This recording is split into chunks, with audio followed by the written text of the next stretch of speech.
We thank Hashem that we're able to learn every day. And we should have the base of Mikdash immediately. Everyone should be well, everyone should be safe. We get to start a new parak today. We're on Daf Yomi 26a.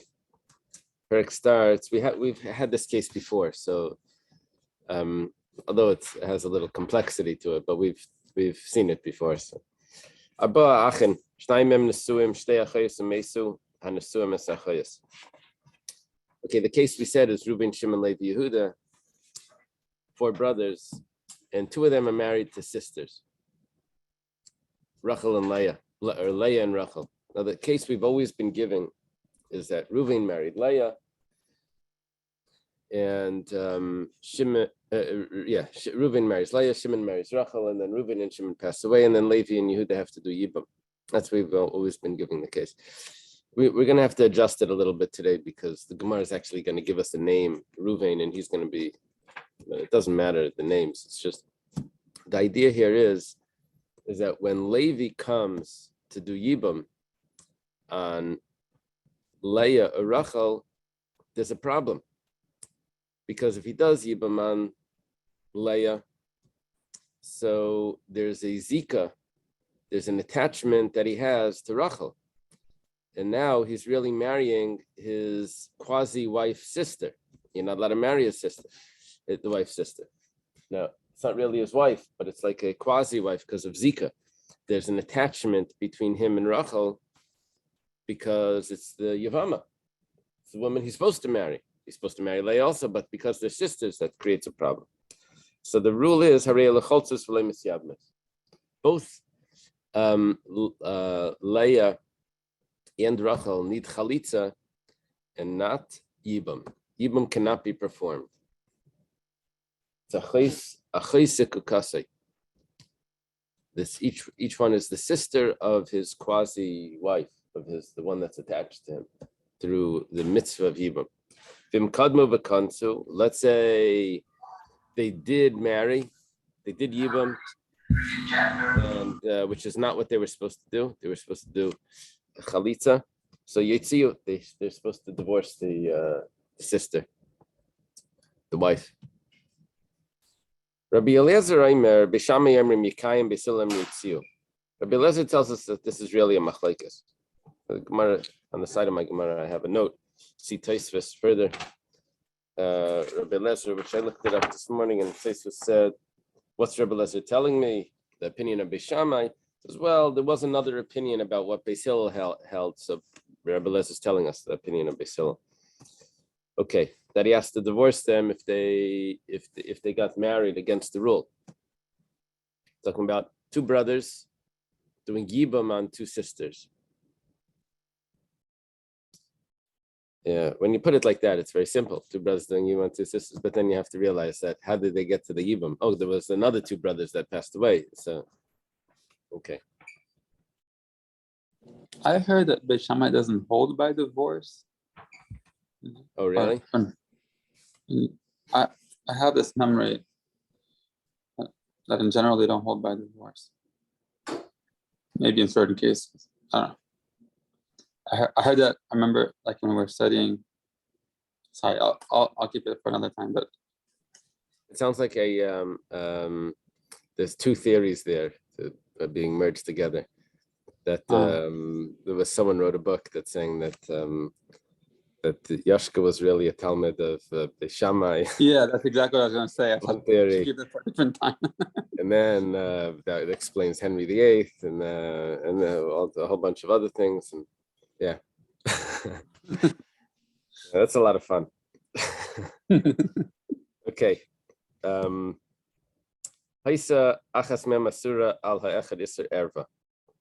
We have a way out of this.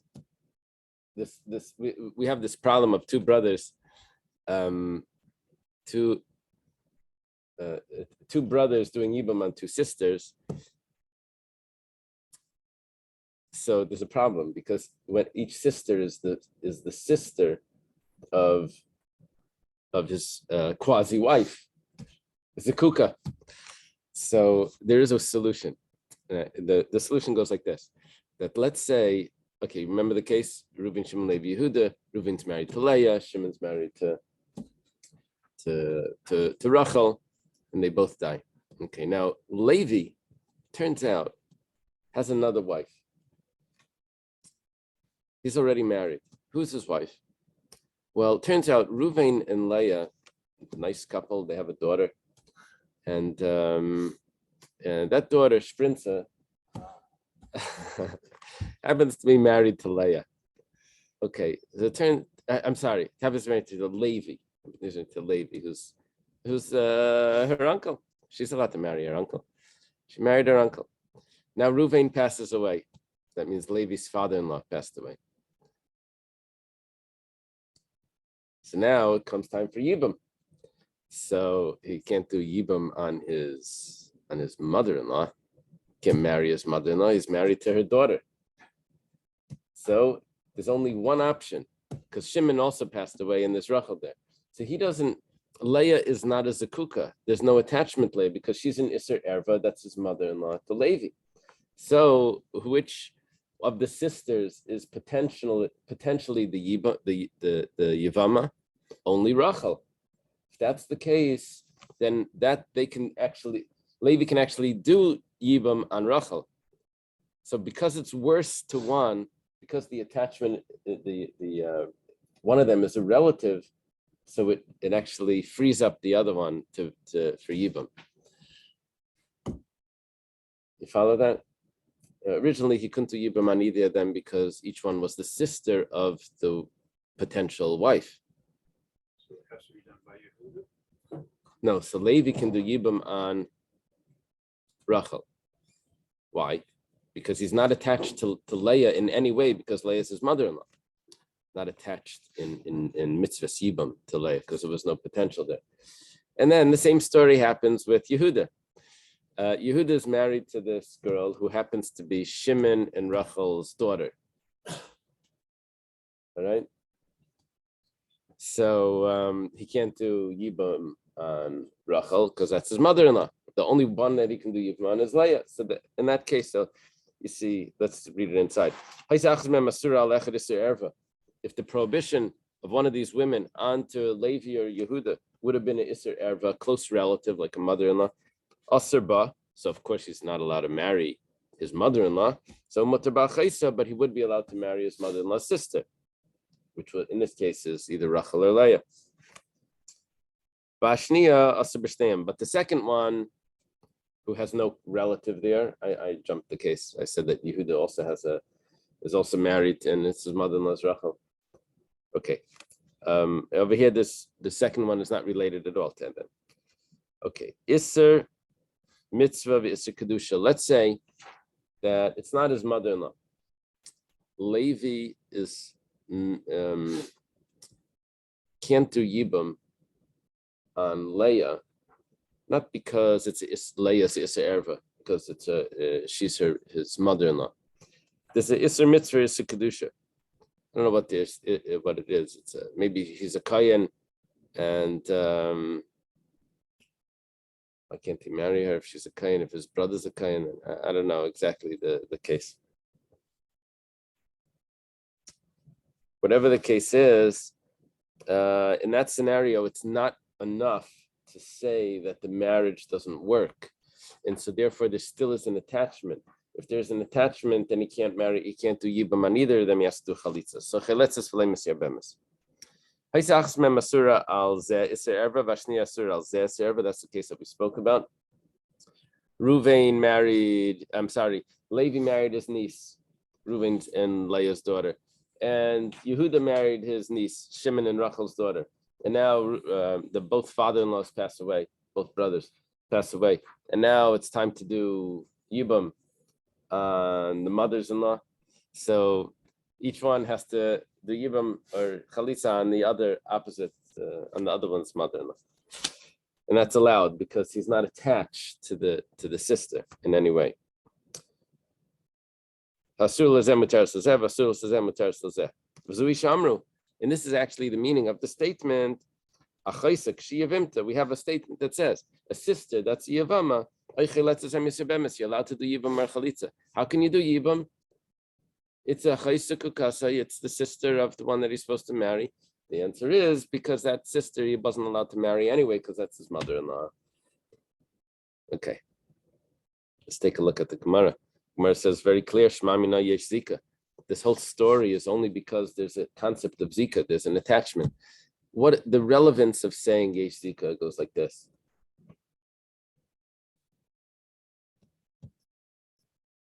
Let's say Rachel and Leah passes away. Are Levi and Yehuda allowed to marry Rachel and Leah's mother? Are they attached to her to the extent that Rachel and Leah's mother is going to be their quasi mother-in-law because of Zika? So we say that. If you say yesh Zika, then they become prohibited to those relatives. If you say ein Zika, then they're not prohibited to those relatives. They have no connection. Zika means attachment through the mitzvah of Yibam or Chalitza. Because of that potential of Yibam or Chalitza, so that creates an attachment. That mitzvah that they have, it creates an attachment. It's as if he's already married to her. It's as if, She's a quasi. A quasi what? Quasi.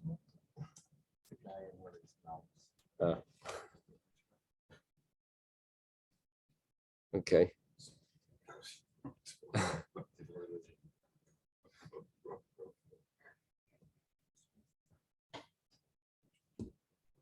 Oh.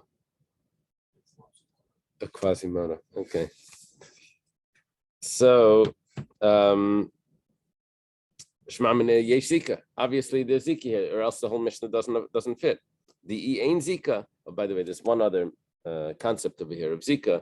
That would be, can he annul the vows of Rachel and Leah? Can Levi and Yehuda annul the vows of Rachel and Leah? Right? Because the husband can annul the vows. The Ein Zika, if we would say Ein Zika Michti, let's take a look at this. Hani Mitrei Bati Kasin. These two sisters, they're coming from different homes. One was the wife of Reuven, one was the wife of Shimon. Hi liabim chada, v'hai liabim chada. What's the problem? Let him do. Levi does yibam on one home, and Yehuda does yibam on the other one. What's the problem? It says Leila mei malach ein zika. No, we have to say we could say ein zika. So then, what's the problem over here? The answer is mishum de kasavar salvatel mitzvos yavim dilma adam yavim chad misidach kamatl mitzvos yavim. Okay. We mentioned this before, that let's say we do allow Yibam. So there's Reuven, Shimon, Levi, Yehuda. Reuven and Shimon passed away. They were both married to Leah. Reuven was married to Leah. Shimon is married to Rachel. They passed away. So let's say Levi does Yibam on Leah. Because ain't Zika. There's no Zika. He's allowed to marry Leah. There's no attachment to Rachel. And Yehuda marries Rachel. Okay, now, let's say Levi passes away. What's going to be with Leah? Yehuda cannot do Chalitza or Yibam on Leah. Why? It's his wife's sister. You don't do Yibam or Chalitza on the wife's sister. You can't marry her anyway. So this woman is going to go out without Yibam or Chalitza. So what's the solution for that? Solution for that is you don't allow Levi to do, let's say, you don't allow Yehuda, in this case, to do Yibam. He has to do Chalitza. Then if Levi would have done Yibam and not Yehuda, so now Yehuda would be able to. He was never married to Rachel, right? He was never married to Rachel, so he'd be allowed to do Yibam on that wife. So basically what we're saying is, because there's a concern that one of the brothers may die, two of them already passed away, but one of them, one of the two remaining may die. And if that's the case, then is going to leave a widow, which is going to be his wife's sister, so which is going to go free without Yibam or Chalitza. So we say, just do Chalitza now.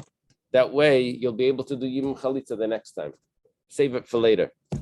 Save the Yibam for later. And start with the Chalitza now.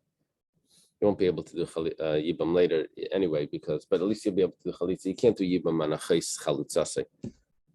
Okay, but what you're gaining over here is that you'll be able to do Chalitza. The Gemara says, Ihachi tlasanami. If this is the case, then why do you have to say there's four brothers?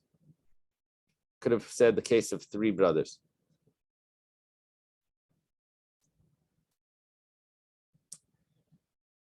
Let me just explain this in short. When there's four brothers, two of them pass away and leave two sisters. So there's two remaining brothers. Now the attachment of each sister is not as strong to each brother individually. If there would be three brothers, then the attachment to Levi is so strong that we can understand why he can't do Yibam on one of them, because he's attached to the other one, has no other help. There's a very strong Zika. If there's four brothers, then the attachment is less. It gets divided up because maybe this one is going to be the other wife. It's not that the Zika isn't as strong when there's two brothers. So we're telling me a chiddush that we say yesh Zika even when there's two brothers, if that's what we're dealing with. Now the Gemara is saying that we can follow even the opinion that ain't Zika. If we're following the ain't Zika, then why do you have to tell me a case of four brothers? Why over here is he not allowed to marry? Is he not allowed to do Yibam on Leah? He has to do Chalitza. Well, if he would do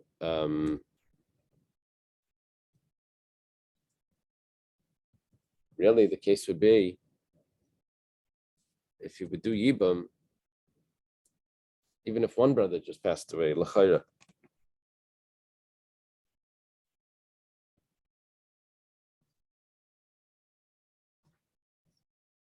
Rashi says two of them passed away. If he does Yibam, then the other one he can't do Chalitza on. So he has to do Chalitza, because he's automatically married to a sister. So in the whole concept of Zika, is the Zika stronger, is the Zika not stronger? There's no Zika anyway. So why do we need a case of four brothers? That's what we're asking if this is the case. The Gemara says, Laimi Bai Kamrinan. But really, you're right. It's saying not only Laimi Bai Tlasa Devadei Batla Mitzvah Yavim. We're saying for sure it's going to be nullified, the mitzvah of Yibam, if there's three brothers. But maybe we're not going to be concerned that there's going to be three brothers that are going to pass away. That's a lot. That's a big deal. Kamash Malan, that we're still concerned with that. Gemara says, if that's the case, concerned about another brother passing away, and then you're going to be left without doing Yibam or Chalitza on this wife. Chamishanami, why don't you tell me a case of five brothers? It says Lamisa de Trele Cheshina.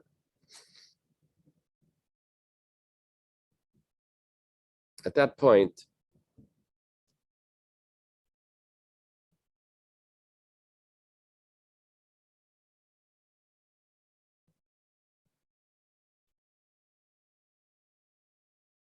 you see, what would happen here is like this. What's the concept of Batla Mitzvah Yavmin? There's no brother left to do Yibam or Chalitza.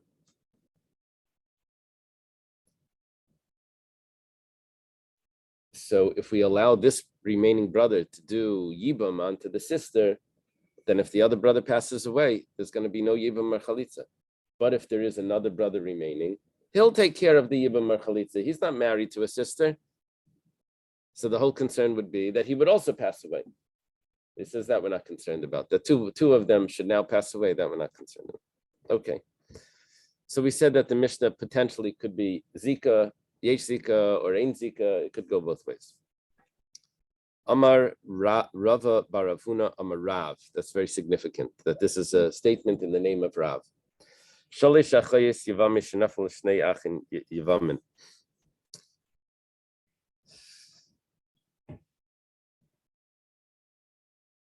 Five brothers, three of them passed away. That leaves three wives for only two men. Problem is that they're all sisters. Yeah. So what's going to happen here? We're about to introduce a new concept that we didn't really have before. And that is that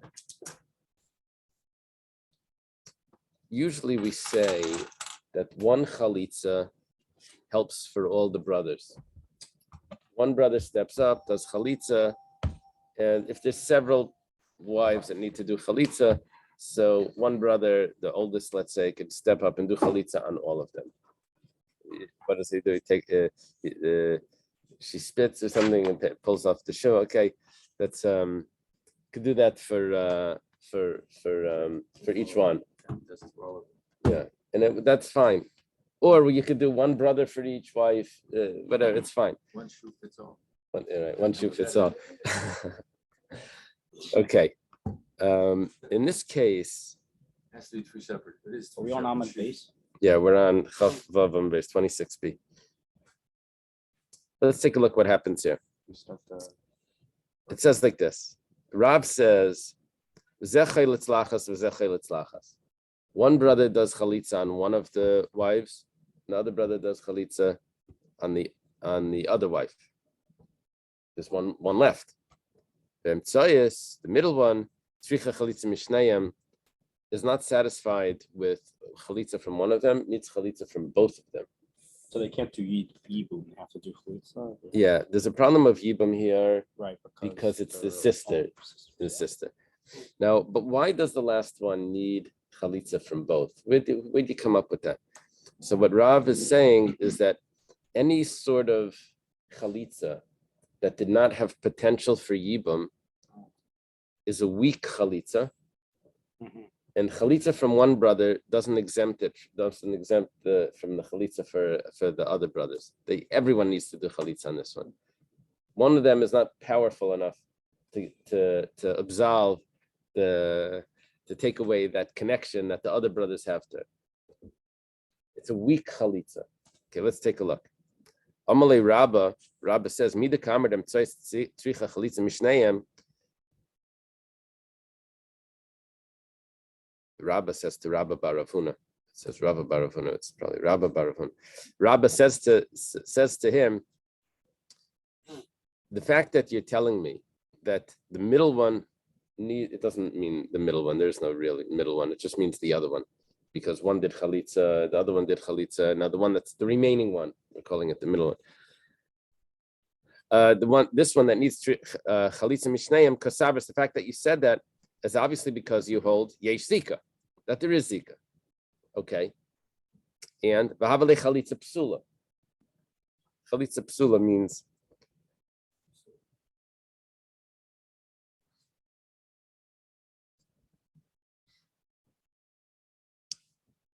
it must be a chalitza psula. If A chalitza psula means a weak. Usually it means invalid, but over here what we mean is weak. Zika is a minor who's No, the zika is an attachment oh to the other, to the potential wives. right, okay. The chalitza psula tzarich lasa al kolachim, and the rule is that if there's a weak chalitza being done, all the brothers have to get into that. Why do we have to say that there's zika here?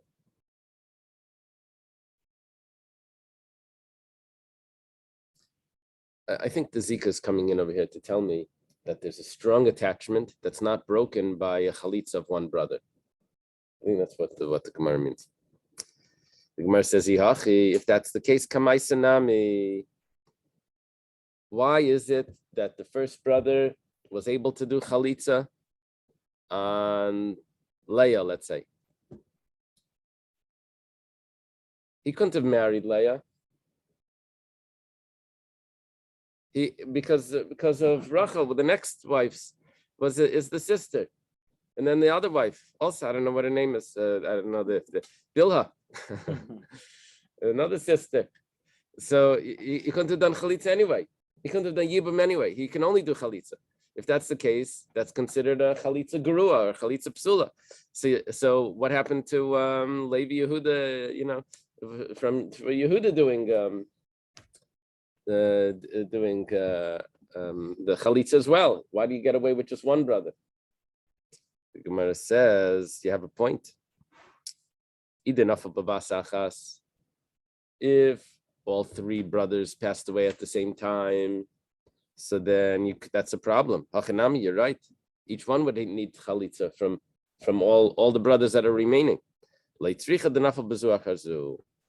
happened was that first Reuven passed away and left Leah alive. Then comes along, we're going to need Levi here. So comes along Yehuda and does Yibam does Chalitza on Leah. And then Shimon passed away. Comes along the Yisachar. Comes along Yisachar and does Chalitza on Rachel.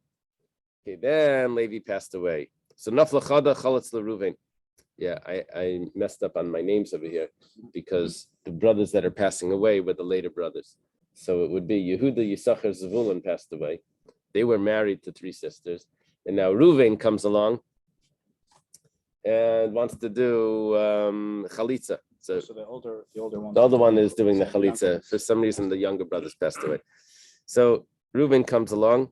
Nafla Idach, the next one passed away. That's Yisachar passed away. And Chalitz LaShimon. Shimon does Chalitza. Nafla Idach, the Zevulun passed away. And Chalitz Lahai Mafka Zikase, Chalitz Lahai Mafka Zikase. Reuben and Shimon are left to they both have to do Chalitza. Why? Why do they both have to do Chalitza? Because each one of them wasn't able to do Yibam.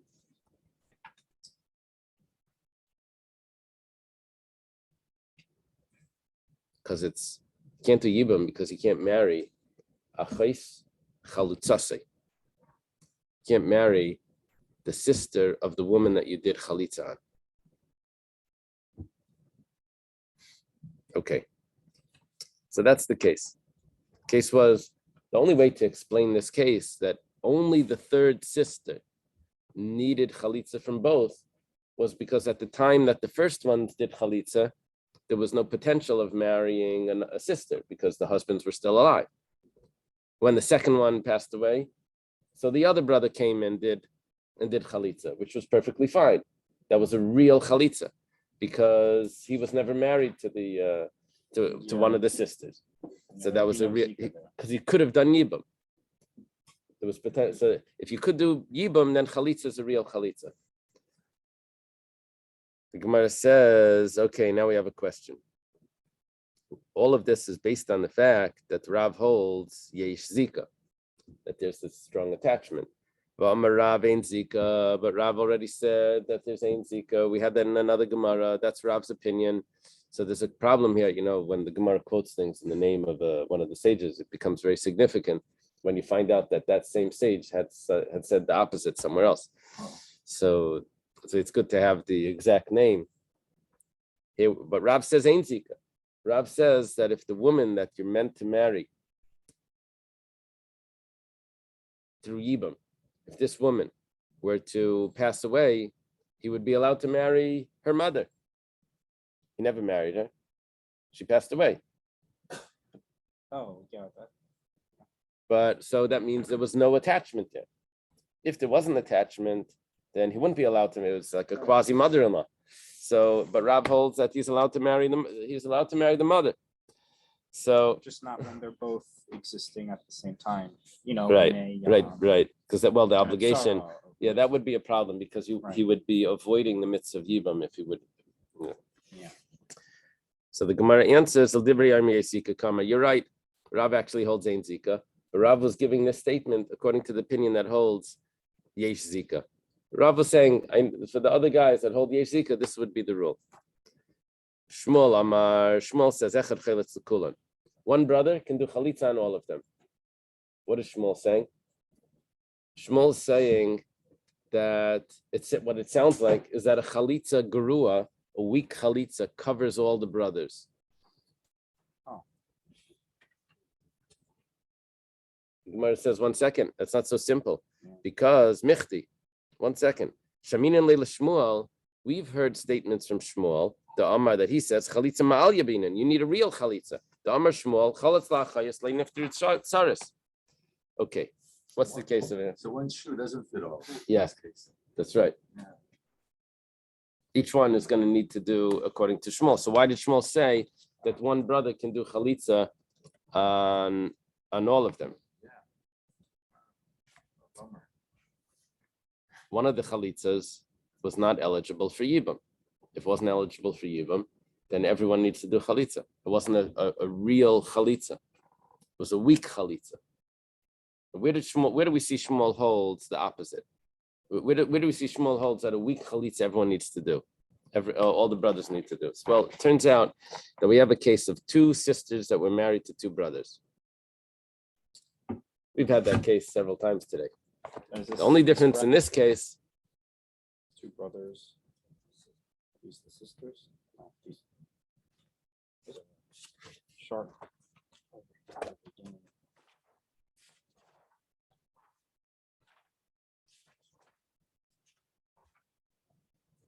So these are siblings. These 2 are siblings. These 3 are siblings. oh, good. These 2 Okay, are good. deceased. Yeah, so here's our case. Our case here, very good. They have a good case. I have Shimon and Levi are married to Rachel and Leah. They put Levi and Leah together. So that's easy to remember. Levi and Leah are married. And Shimon is married to Rachel. Now it turns out that each of them have another wife as well. Besides that, they're married to sisters. In this book, Chana is married to Shimon. So Chana and Rachel are co-wives. And Miriam and Leah are co-wives in the house of Levi. What page is he on? 171 at the bottom. Okay, Except for the extra wife, there's a lot of yeah, brothers marrying sisters. twins, married twins. Uh-huh. I've seen many times. Right. They always make the news. They show pictures of the 2 guy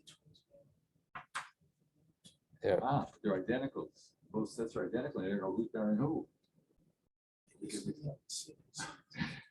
Yeah, they're supposed to not live in the same area if the twins marry twins. I think even is it brothers and sisters also? They're not supposed to live in the same area. Yeah.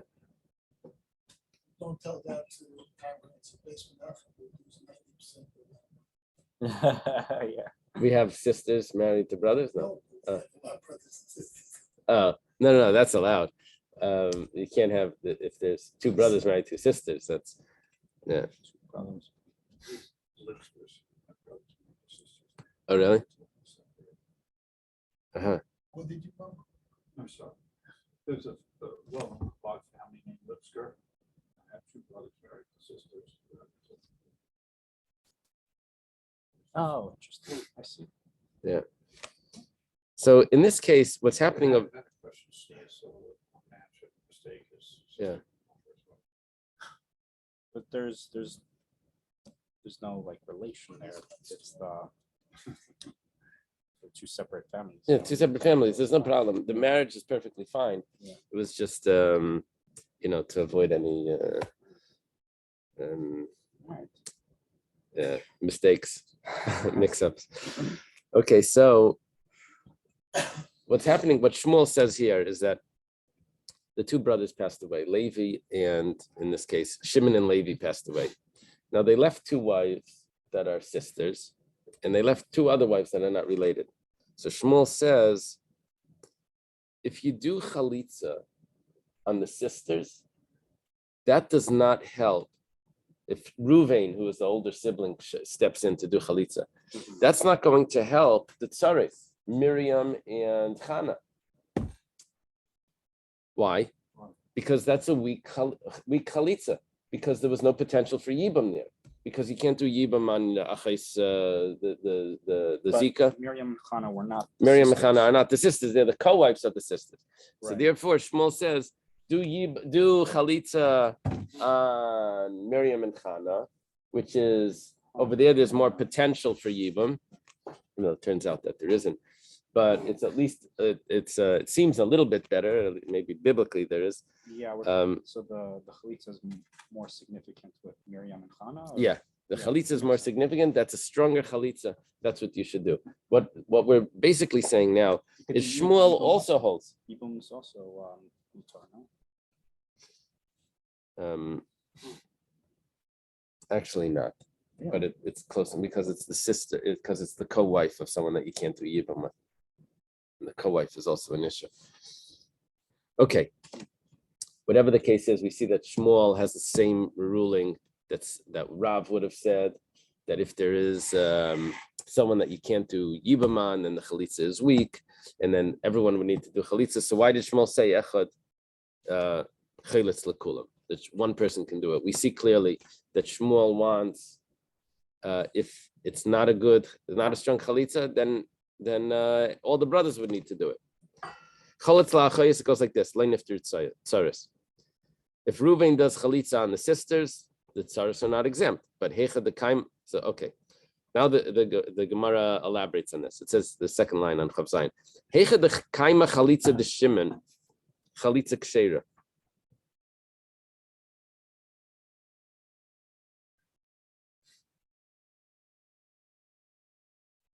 I had another random question. The names messed us up here.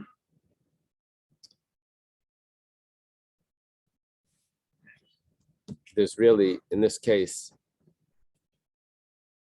going back to our case of two brothers, but going back to our case, where there's Reuven, Shimon, Levi, Yehuda.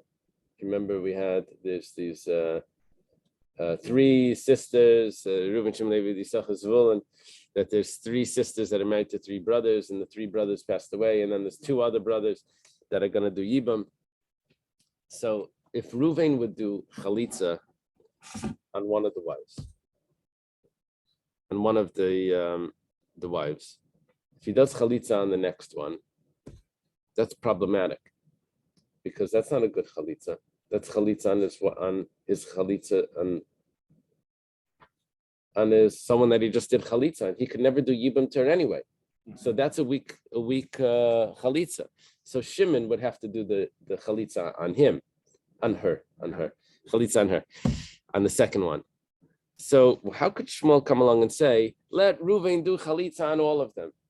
The Gemara asks it like this: Heicha the kaima chalitza the Shimon chalitza ksheira. Shimon could have done chalitza and it would have been a valid chalitza. Chalitz la Reuven chalitza psula. You're recommending that Reuven does it and it's going to be invalid, like not a complete chalitza. The Gemara answers, "Ma yachad chalitz lekulan." What does it mean that one person does chalitza on all of them? Nami the kamer that you said, I am tzayis. It's only talking about the remaining one. That one of the brothers, you only need one brother to do chalitza on the remaining one, not on all three. Okay. Now, how does that help us? That applies to all of chalitza applies to all the other wives. So one, according to this, now we're talking about not where there's more than one wife. That was the case that we just borrowed. We just borrowed that case to show us that Shimon wants a weak chalitza. I'm sorry, that Shmuel holds that a weak chalitza is not ideal. Mm-hmm. I understand why we always say that's evil. But why don't we say the woman that's chalitza? Keep on saying the man that's chalitza. Right. Isn't the woman the one that's doing the chalitza said, I don't want you?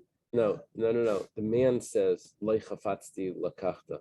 The man says, "I don't want to take it," and then And then she does the shoe on his foot, right? She takes the shoe off his foot. Who spits it? He's spitting She it out. spits. So she does all the action, but because He says, I don't want, right? Versus Cinderella.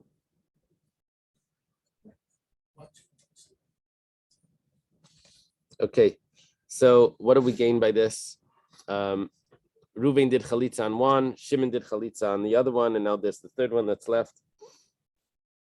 So it doesn't matter who does chalitza. One of them would be good enough. There's only two brothers. So Shmuel just says that one of them would be satisfactory. Okay. The Gemara says, but how can you say that? But you said all of them. One does on all of them. One wife is not all of them. It's only one of them. So it says, well, kibun deruba gabe karle kulam. Because Shimon just had the majority, he did chalitza on two of them. We say that's all of them. Okay. Another pshat. When does Shmuel say that you really need the strongest chalitza possible? That's if there's a co-wife.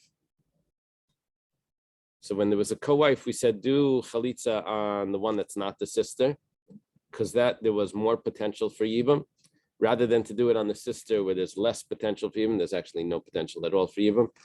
Aval mifter nafshei patra. But if we're talking about to exempt yourself, there is no co-wife. So then you don't need everyone to do chalitza. Just one person to do chalitza would be enough. When did we need the best chalitza that was only to exempt a wife that wasn't here? That one wife that chalitza wasn't being done on at all. But over here, where there is no other wife, it's just this one. So then we say that one of the brothers is good enough. Okay, Gufa, let's go back to explain something that we said before. Amar Shmuel, Chalitz la'achayis le'niftir tzaris, the tzaris niftir achayis. Chalitza is performed on the sisters. That's not going to be valid for the co-wife.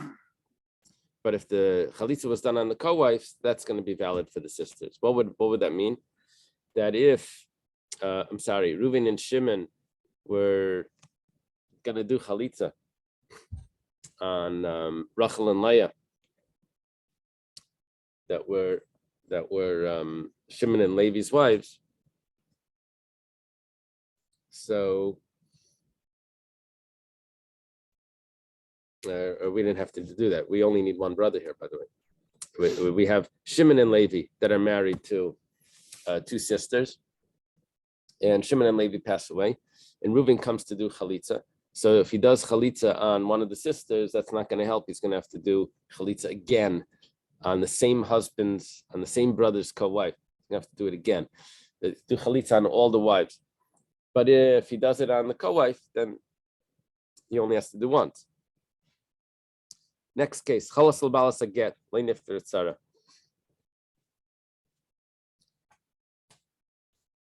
When a brother passes away and he leaves the wife, so there's a mitzvah, a widow, there's a mitzvah of yibum.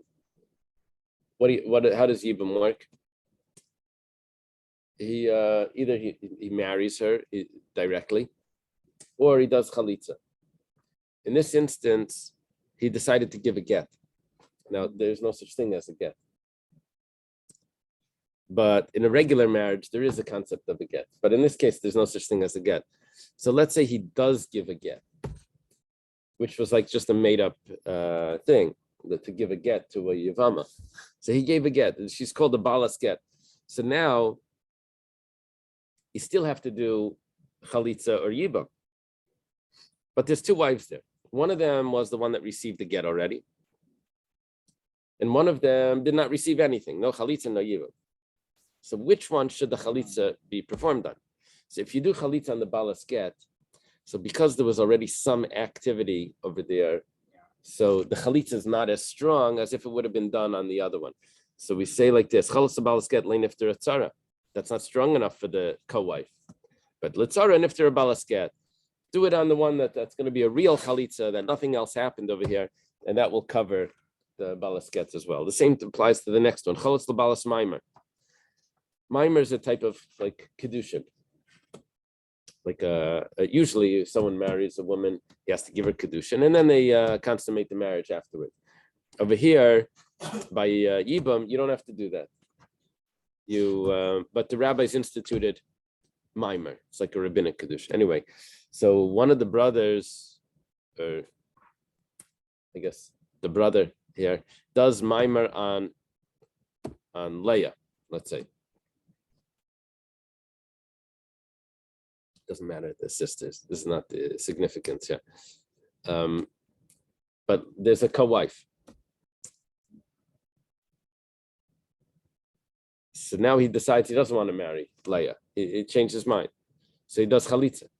But if he does chalitza on the one that he already did mimer to, then that chalitza is not perfectly valid because you need a chalitza plus a get to get rid of the mimer. So that chalitza is not a real good chalitza because you still need one more ceremony.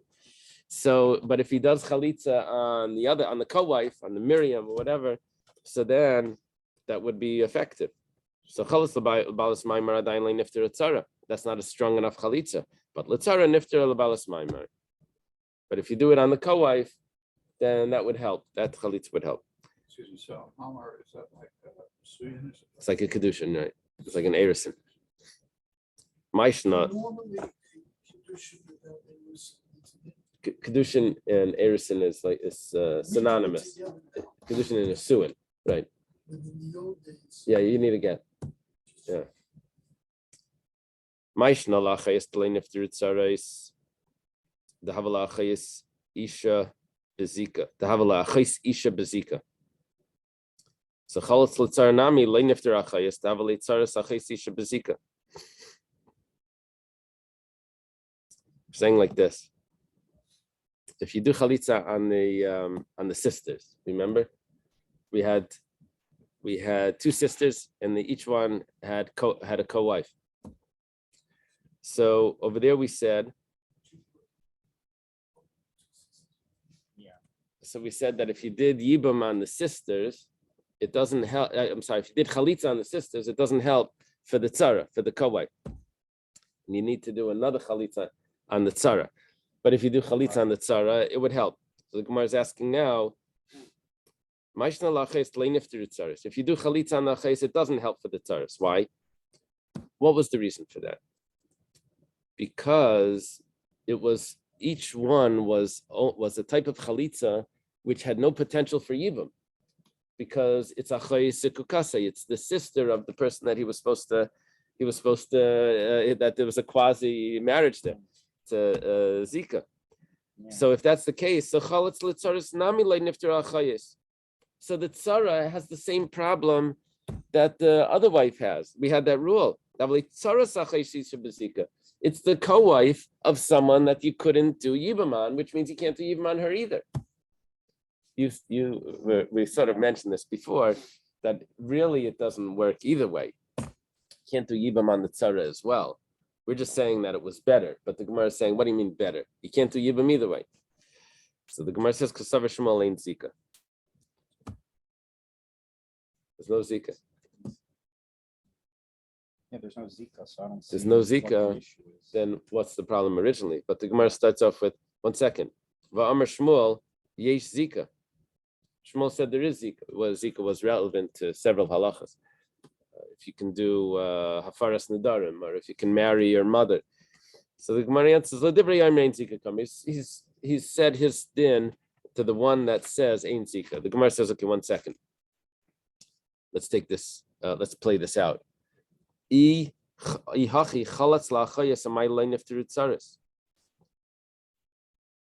then why can't he do chalitza on the sisters? Why can't he do chalitza on the sisters? There's no zika. Could do chalitza. It says bishleim etzara derachel leit tiftar the kiven the chalitza leia hada chalitza derachel havele chalitza derachel chalitza psula al tzara the leia tiftar. It says like this. Okay, there's Rachel and Leah. He does chalitza to Leah. Okay, there are two brothers passed away, left Rachel and Leah. Two brothers passed away, leave their wives, Rachel and Leah, Then that's- which are sisters. So Reuven comes along and does chalitza on Leah. Reuben comes along there. Perfect. That exempts. That's a good chalitza. He could have done yibum Yeah. because ein zika. He could have done yibum. Could he do like a doubles chalitza? No. on Miriam So 1 and second. He does chalitza on. If he does chalitza on Leah, he could have done yibum. So that would cover also the co-wife. Leah? Oh, However, that's what I was. then he has to do chalitza on Rachel. Right. So v'hada chalitz l'Rachel. Or you. Now Rachel, he could never have done yibum on because Rachel is achayis chalutzasei. Right. Exactly. So that's called chalitza psula or chalitza grew up. So you could do yibum on Leah, but not Rachel. Right. So if that's the Yeah, case, the co-wife. elitzara delaya tipater. Why do you say? I understand that Rachel's co-wife needs her own chalitza because there was an invalid chalitza that was done on Rachel. But the first one, that was a totally valid chalitza that could have been yibum. The Gemara answers, "My lane nifter tzaris nami the kamer." You know what it means that the tzaris are not exempt if you did chalitza on the sisters. Atzara de Rachel. It's only talking about one of the sisters because the first one was perfectly valid. Gemara says, "V'hat tzaris ka'amar." What are you telling me? It says tzaris in plural, so it says tzaris de alma. That's the plural of the world. That doesn't mean these two. It means if this case would happen over and over again, that tzara in the second one would be problematic. What